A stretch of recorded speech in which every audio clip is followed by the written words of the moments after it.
அப்போ தேவ பிள்ளைகளை ஆண்டவர் இந்த தீமையிலிருந்து பாதுகாக்க அவர் ஒரு சேனை வைத்திருக்கிறார். அந்த சேனையை அனுப்பி நம்மை பாதுகாக்கிறார். அந்த தேவ தூதர்கள் தான் நமக்கு கண்ணுக்கு தெரியாது, ஆனால் கூட இருப்பாங்க, நம்மளை பாதுகாப்பாங்க. உன்னை போக்கில மரத்துல நம்மை பாதுகாக்க தூதர்களை வைத்திருக்கிறார். உனக்கு சூழ பாளையம் இறங்கி உன்னை பாதுகாப்பாங்கன்னு சொல்லி இருக்கிறார்.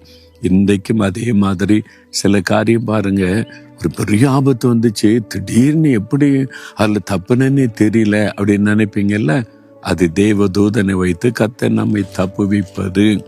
எனக்கு தெரிந்த ஒரு நண்பர் ஒரு நாள் ஒரு ஊழிய வேலையெல்லாம் முடிச்சுட்டு பிந்தி விட்டது. ஒரு 3 மணிக்கு மேலே போனார். ஹோட்டலில் தான் சாப்பிடணும், பசியோடு இருக்கிறேன்னு ஒரு ஹோட்டலில் உட்காந்து சாப்பிட உட்காந்து 2-3 பேர் உட்காந்துருந்தாங்க. அவர் சாப்பிட்டு கொண்டு போய் திடீரென்று அவர் அப்படியே கழுத்தை பிடிச்சி ஒரு கொண்டு வெளியே தள்ளுன மாதிரி இருந்துச்சுதான். அந்த ஹோட்டல் விட்டு வெளியே ரோட்டுக்கு விழுந்து திரும்பி பார்க்குறார். அந்த ஹோட்டல் இடிந்து விழுகிறது. பழைய ஒரு கட்டிடம், அது இடிந்து விழுகிற சூழ்நிலை. அப்படி ஒரு ஆபத்து இருக்குன்னு இவருக்கு தெரியாது. சாப்பிட்டுக்கிட்டே இருந்தார். யார் என் கழுத்தை பிடிச்சு கொண்டு இந்த வெளியே தள்ளுனான்னு பார்த்தா யாருமே இல்லை. அப்பதான் அவர் உணர்ந்து கொண்டார், தேவன் தம் தூதனை அனுப்பி என்னை தப்புவித்தார். இப்படிதான் பல ஆபத்துகளுக்கு நம்மை விலைக்கு தப்புவிக்க தான் தூதர்கள். சரியா? அப்ப ஆண்டவரே, எனக்காக நீர் நியமித்திருக்கிற தேவ தூதர்களுக்காக ஸ்தோத்திரம்னு சொல்லுங்க.